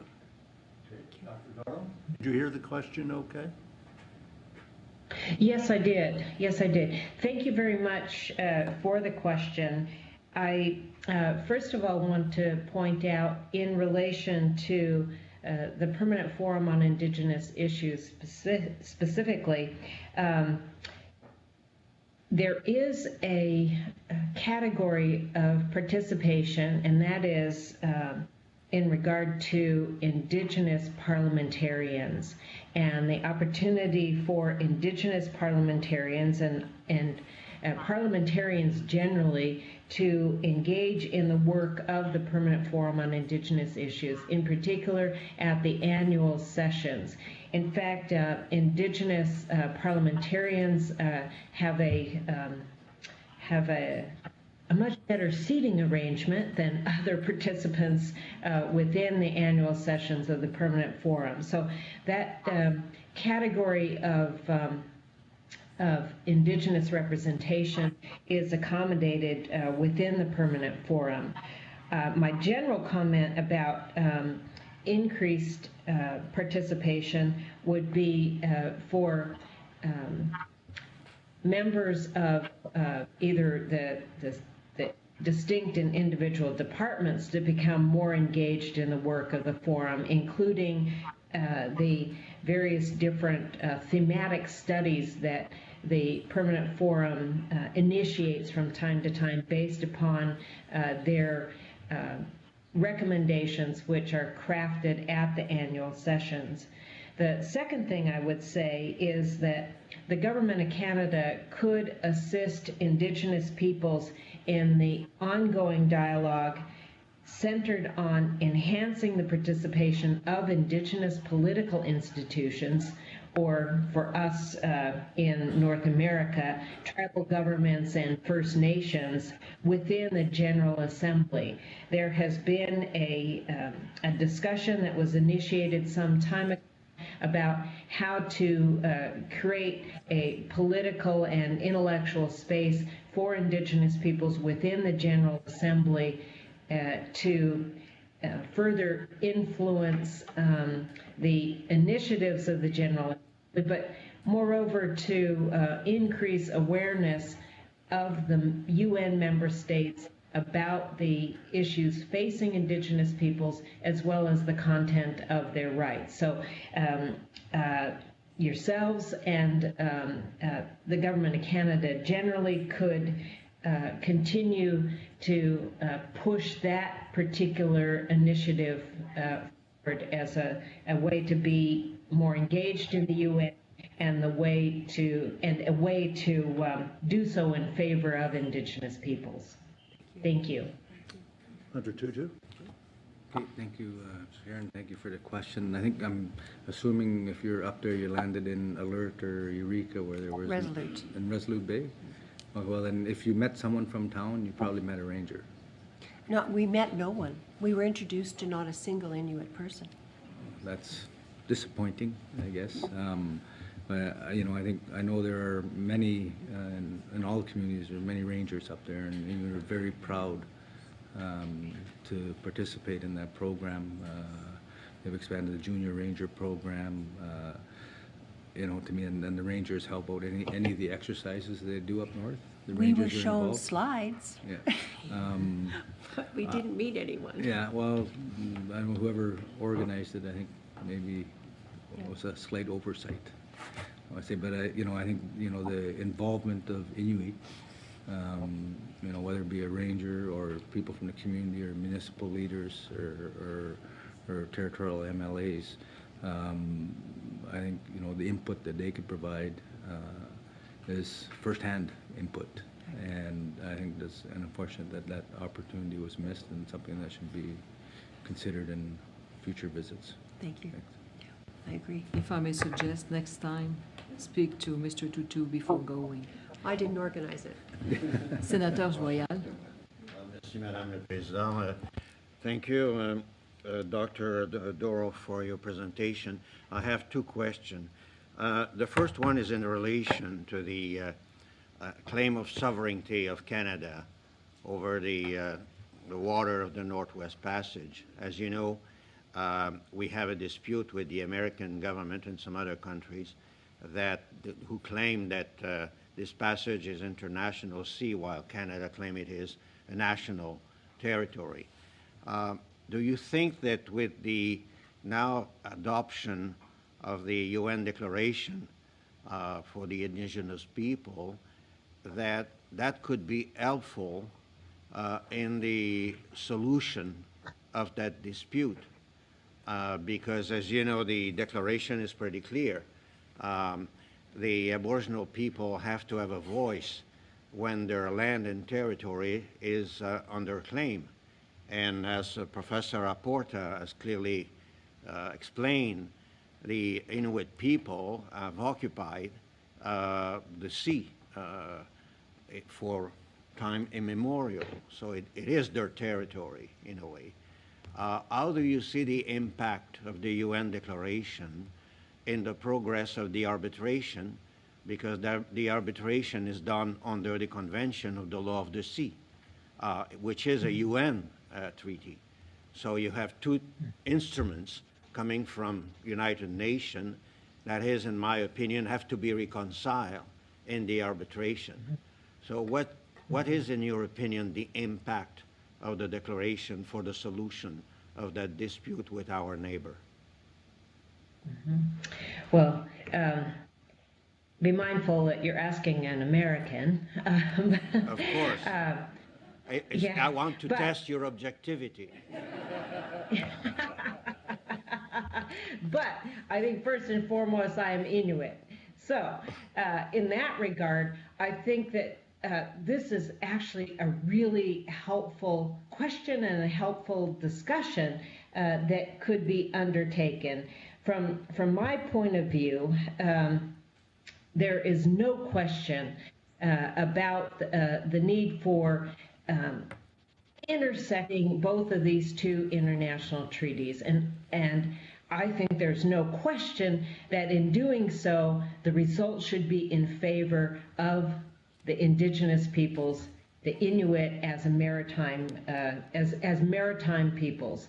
As Dr. Aporta has illustrated, the reliance upon the sea ice, the reliance upon the coastal areas, which I should provide the footnote that it is highly significant that the Labrador Inuit Land Claim Agreement includes, in the context of territory, includes the 12-mile territorial sea consistent with the UN Convention on the Law of the Sea.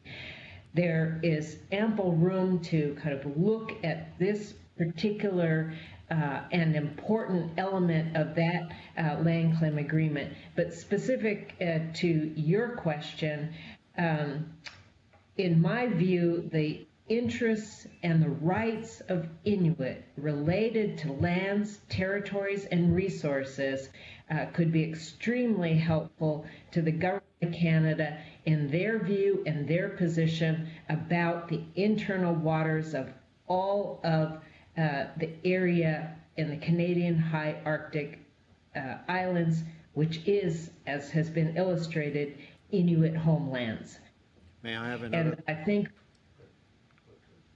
Question, go ahead. Yeah, may I have another question to you? I don't want to interrupt you, but the time is short.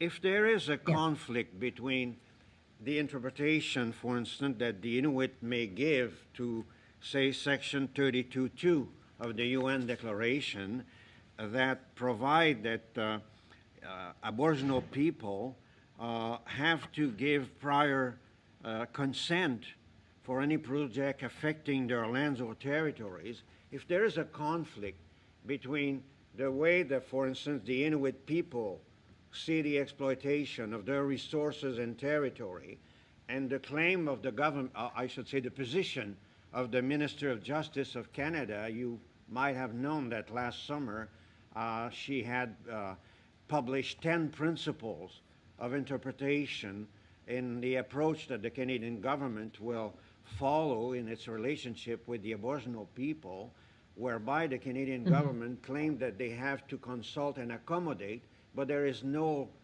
right of prior consent per se. If there is a problem of interpretation of obligation, who's going to be the arbitrator finally?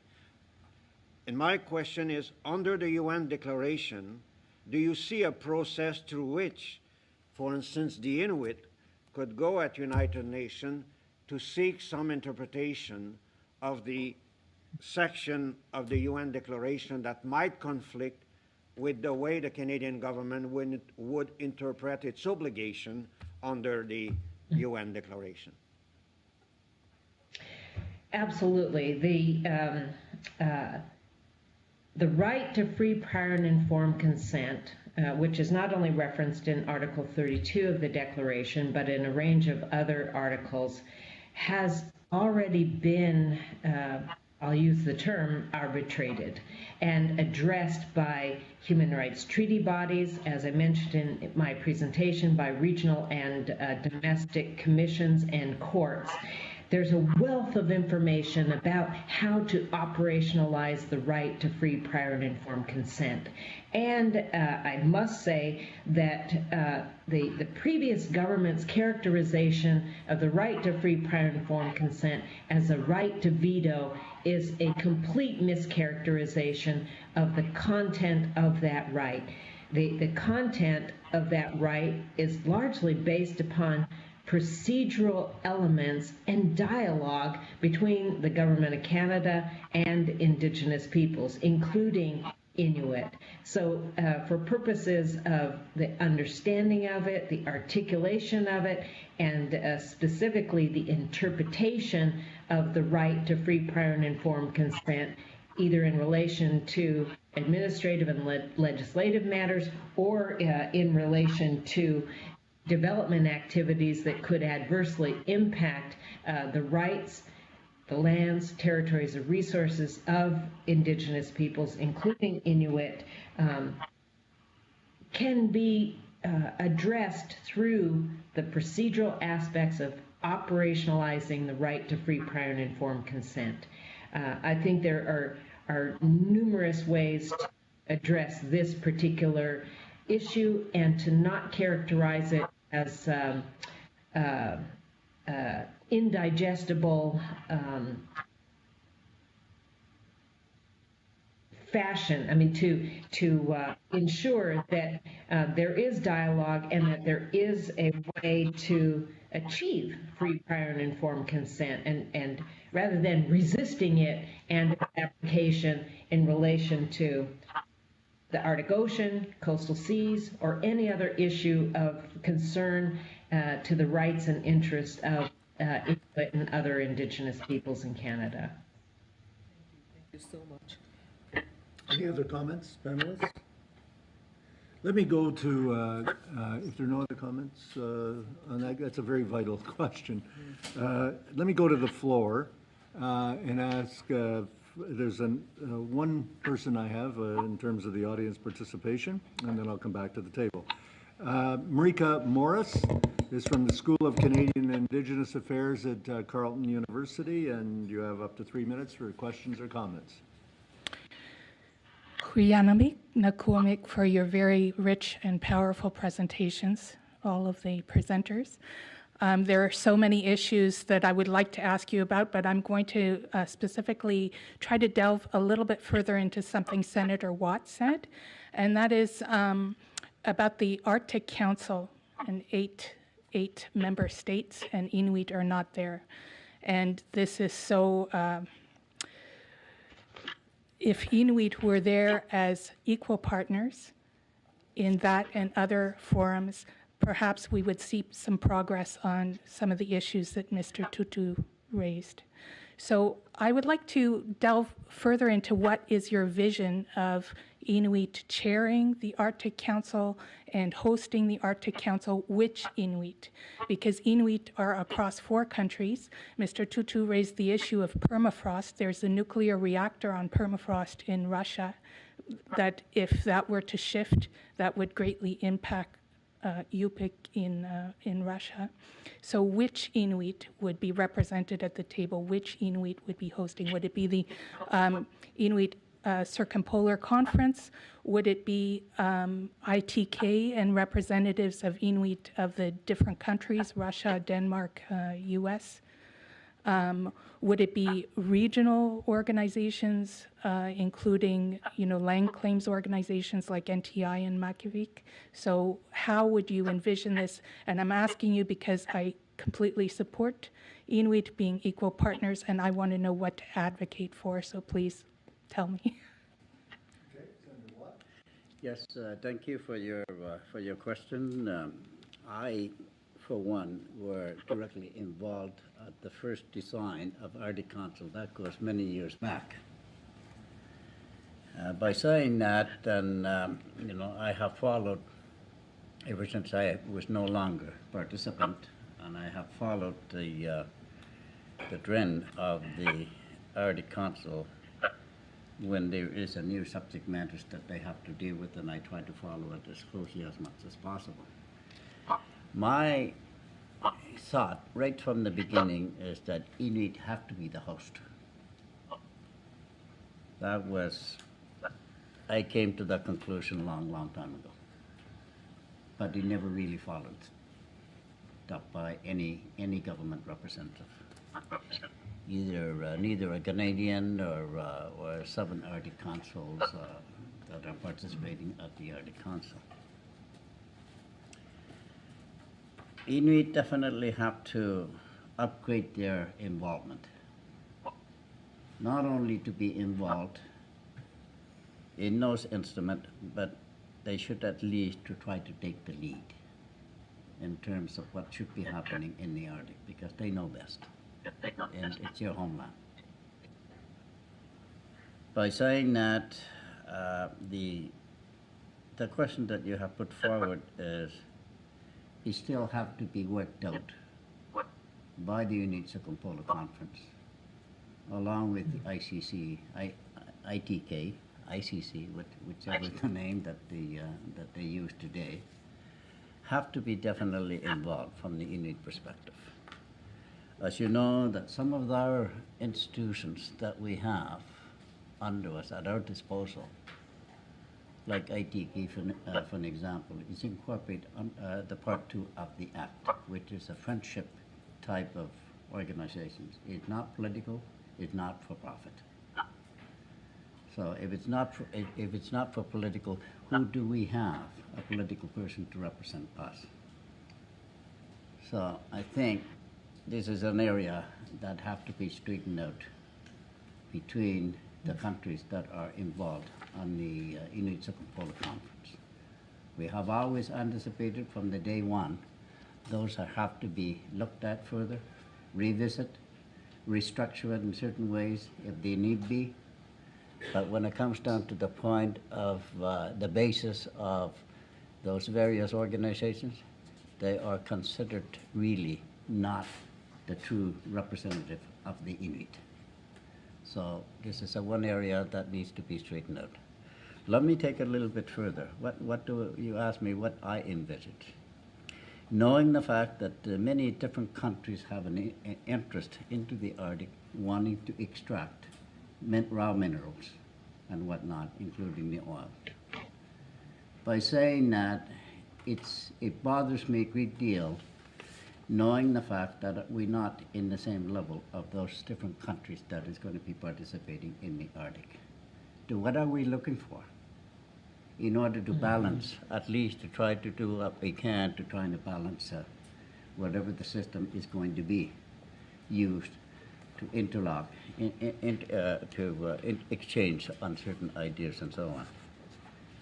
maybe we should be talking about a need to examine statehood. For an example, only the statehood. The states are the ones that are going to be directly involved in the dialogue that is going to be taking place within the country. For therefore, we need to elevate our status. If the Arctic could be understood, and even though it's a partnership with Canadian government, it should upgrade the status of a Canadian Arctic. I think that is an important. It's related to question of sovereignty. I hope I answered your questions on that. Thank you, Senator. How about the other panelists? Anybody want to weigh in on this question? Dr. Doro, perhaps? Yeah. Yes, please. Thank you. Thank you for the question and the sentiment with which it was posed. I think that just a short bit of history. When the rules of procedure were being negotiated, one of my sticking points, though it wasn't followed by the Inuit leadership at the time, was to ensure that the Inuit and other Arctic indigenous peoples circumpolar-wide had a seat at the table, an effective seat at the table, including the right to vote. And so your question is kind of consistent with that view and the idea of equal partners, especially in the face of additional observer governments joining the Arctic Council as observers who have much more power to influence the work of the Arctic Council. There is a need for either equal partners or increased and enhanced participation of organizations like the Inuit Circumpolar Council as a permanent participant. I think that this issue does need to be revisited, especially when the discussion or rhetoric actually about meaningful participation arises. Because from my assessment as an outside observer to the activities of the Arctic Council, though people talk about meaningful engagement, and the 8 Arctic states talk about meaningful engagement, they've accommodated the 6 indigenous non-governmental organizations in the status of the permanent participants. The real question is, what is the outcome of that meaningful engagement? Where is the evidence that they were able to influence the outcomes, whether it is in the senior Arctic official meetings, the 3 binding legal agreements that have emerged or been spawned by the Arctic Council, or in the detailed work of the 6 working groups of the Arctic Council? That's the real question. And from my point of view and my assessment, there's not enough evidence there to make the argument that the permanent participants do have meaningful engagement. The final thing I'll say on that is that I believe that Senator Watt is right about attempting to have a single organization be responsive to the diverse needs of Inuit from the Russian Far East, Alaska, Canada, and Greenland, and potentially enhanced participation in the Arctic Council by Arctic Indigenous peoples could help to address that issue. Thank you. Thank you, Dr. Doro. La parole maintenant à la sénatrice Dick. Thanks to all the presenters this morning. It was a very interesting presentation. As some of you know, the Aboriginal Peoples Committee traveled into up north about 2.5 years ago, and we released a report in February 2016 on Inuit housing. So we actually got to see the lay of the land. We actually got to see the effects of climate change in some of the communities. And although I didn't get a chance to eat muktuk, I did eat sea urchin, which was really quite remarkable.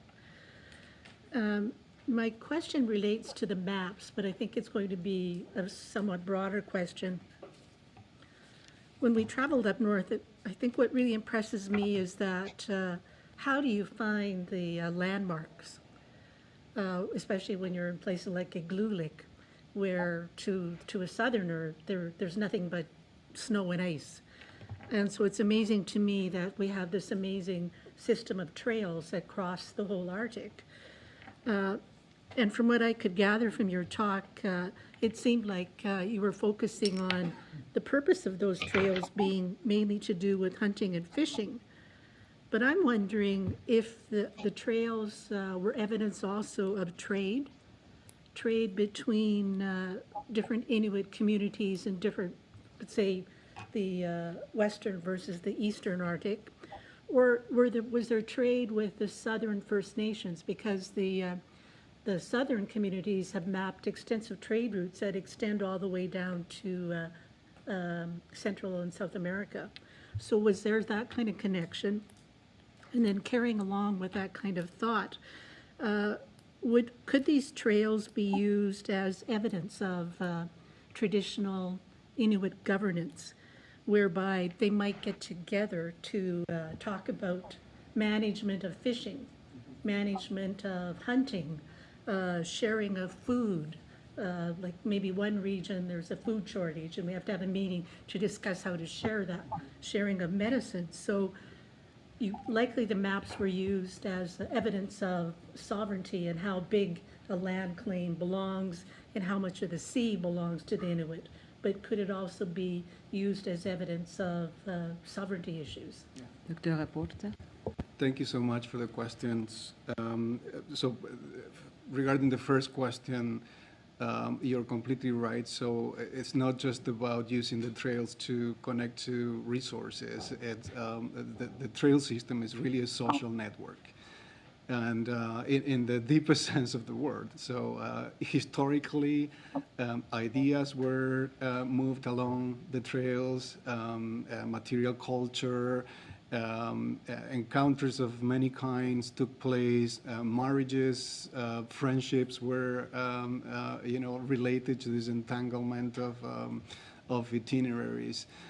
So definitely yes on that regard. And the second question is really important, I think, looking at this mobility system as a metaphor maybe of Inuit governance, because when you look at, for instance, a management problem or a management area, let's say fishing or mining, the trails bring in the interconnectedness of not only of people with resources, but also of people with people. So, for instance, looking at the management of a particular species of fish or a particular marine mammal, not in a comprehensive and integrated way, what the trails might represent is precisely the necessity of looking at, let's say, marine spaces or spaces in general as a part of the ways in which people engage with the environment. The way that Inuit would find a way in Igloolik that is so flat and not get lost, remembering rocks that were of certain colors and having names for creeks and so on, reflects that deep connection with the environment in a very systematic and specific way, but also in a very comprehensive way. Well, we're down to the last 10 minutes, and I have 3 senators and 1 more person from the audience. So that's 4 in 10 minutes. So we're going to really have to tighten it up to get this all in. Let's start with Senator Christmas. Clear, crisp questions, clear, crisp answers, and from those panelists that want to answer, or directed at a specific panelist. Senator Christmas. Thank you, Mr. Chairman, and again, my thanks to all 4 panelists. I'd like to direct my question to Honorable Tutu. I was quite struck by your statements about the distribution of mental health funding at the last budget. And you described your efforts in persuading others to look at it through a needs-based approach. Can you elaborate? I have 2 questions. Can you elaborate your efforts in trying to present the position of needs-based approach? And secondly, what can we do as parliamentarians to try to change from the per capita approach to a needs-based approach? Well, thank you for the question. I mean, I just think making people aware of it, talking about it, and recognizing it is the first step. And, you know, like any chance I get when I'm talking, whether it be infrastructure dollars or any type of dollar, you know, when you get $1 down here, I always say it's like 33 cents up there. And that's a jurisdiction that you have the highest cost of transportation of materials and goods up there, the highest cost of construction, the highest cost of everything. So your dollar goes a heck of a lot less far than it does down here. You know, the other example I always point out is, you know, like, you know, with people, let's say Senator Watt said, like, we pay our taxes. You know, and I've always been of the view that, you know, as Northerners, I think we pay more than our fair share of taxes. You know, you buy a TV down here for $500, you pay GST on $500. We buy the same TV up north for $2,500. We're paying GST on that $2,500. But it's things like that. And then you look at, you know, for the population of the territory of Nunavut, like down south here, you generally probably have like one hospital. Well, up there, we have 25 communities. We have to have 25 health centers. We have to have 25 schools. And in some communities more than like elementary school, middle school, and high school. You know, all these things are factors that people don't understand. And it's just making people aware of it. And that those are additional costs that, you know, because of the remoteness and the isolation, we can't get away from. And those things cost money. And that has to be recognized. Thanks. Let me take one person from one more person we have from the audience, Dr. Natalie Carter, Environment, Society and Policy Group, the University of Ottawa.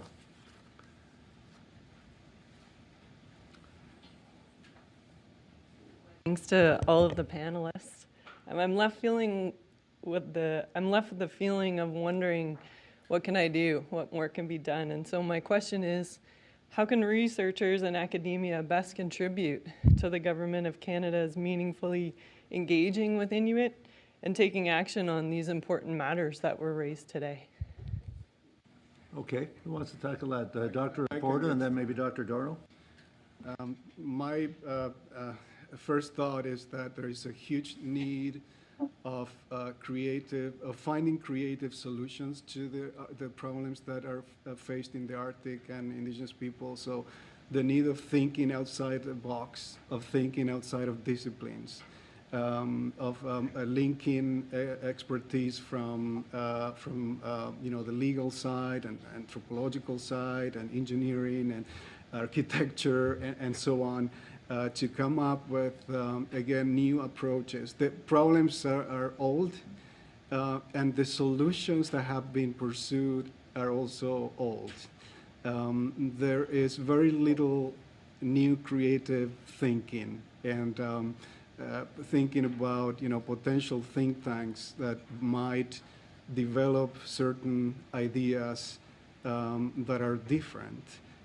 Might be a way of engaging. And the other issue is the need, I think, for reflecting on what participation means. Because collaboration and participation, there are common words that are used all the time, you know, the Truth and Reconciliation Commission, etc. But what does it really mean to engage Indigenous communities effectively moving forward? Dr. Doro, did you have a comment? Yeah, thank you for the questions. I think that especially within the academy, more research and academic writing about these particular issues. For example, the last question that was posed on a per capita versus a needs-based approach as far as budgeting. I mean, a study on, you know, a new formula for allocation of funds that, you know, economists and others within the academy could make such a contribution. I think the area of co-production of knowledge would be extremely useful between academics engaged in research, working with Indigenous peoples and utilizing Indigenous knowledge in the co-production of knowledge within the Academy, which would validate the contributions that Indigenous peoples have with their wealth of Indigenous knowledge.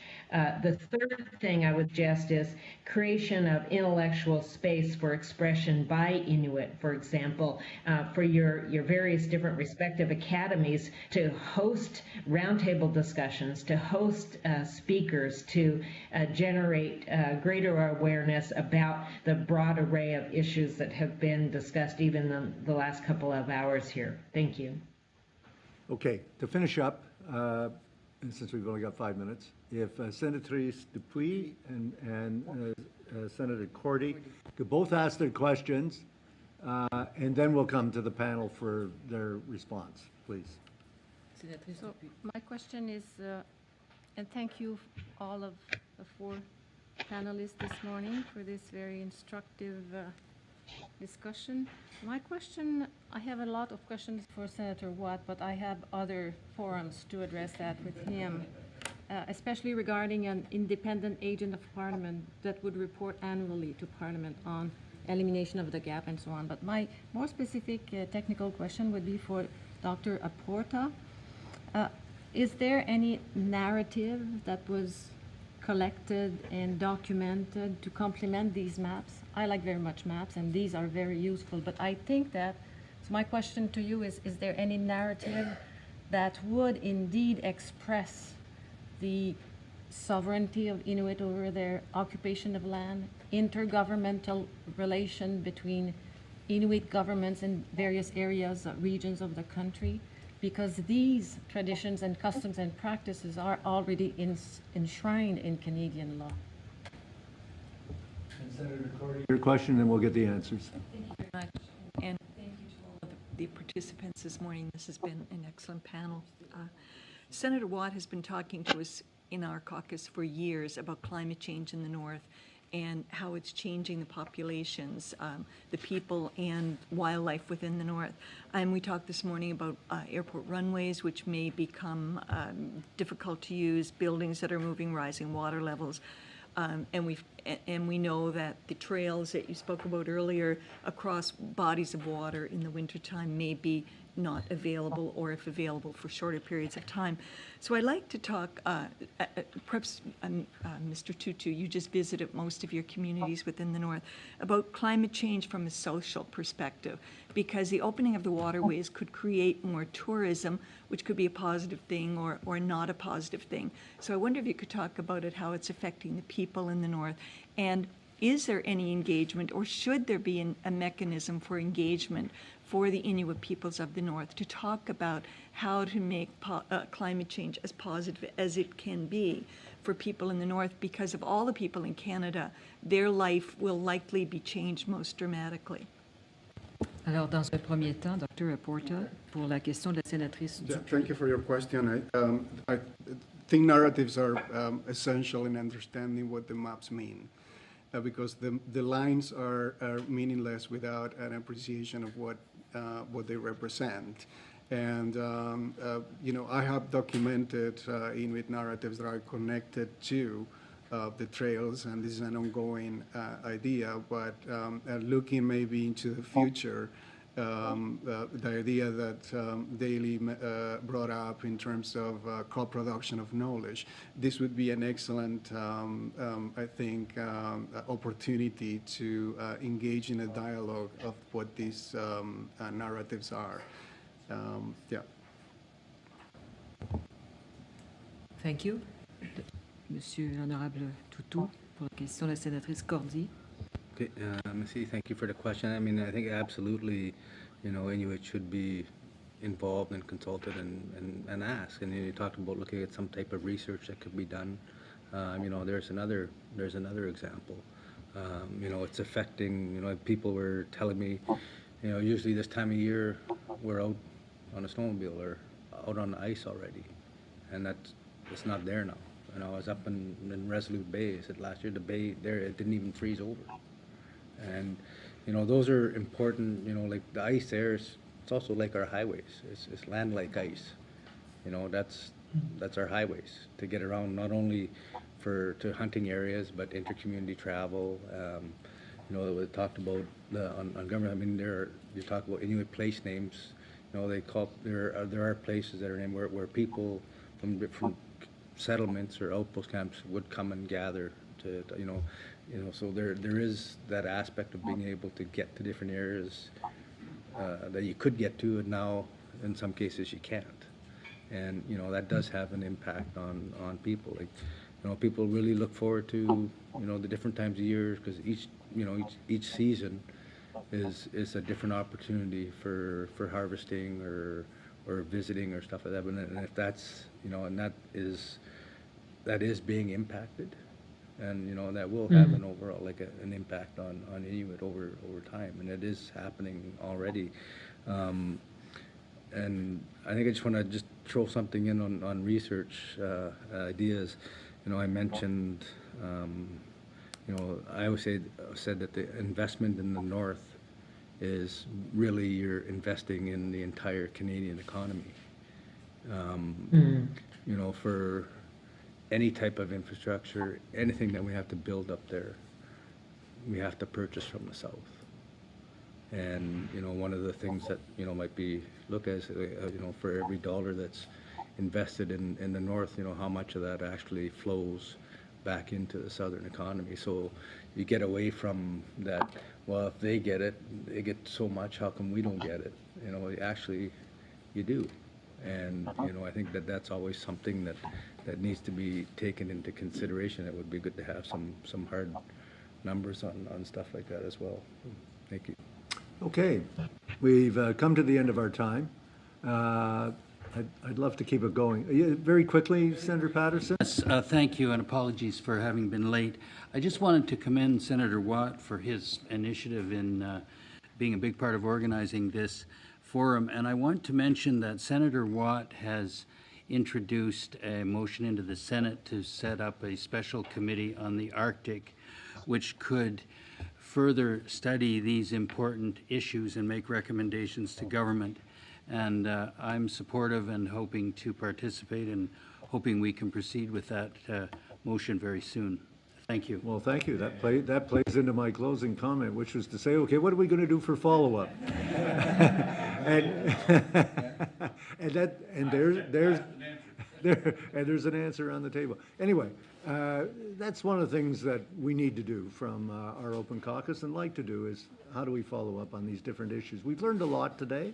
We've had 4 excellent panelists, and I thank you all very much, Dr. Doro, Dr. Aporta, Hunter Tutu, and our colleague Charlie Watt, for your input into this. And yes, let's go forward and see how we can bridge these gaps here and make life better for the Inuit who live in the Arctic area, and deal with all those issues that have been mentioned today. And I've enjoyed being with my colleague for the first time, Senator Raymond Saint-Germain, and she will say a few closing words as well. There'll be a second time because I've enjoyed it very much as well. Je pense que ce matin, nous avons constaté que beaucoup a été fait, beaucoup a été réfléchi, mais peu a été mis en œuvre. Et effectivement, le Sénat, moi aussi, cette motion, je la trouve formidable et essentielle. Le Sénat du Canada peut faire beaucoup.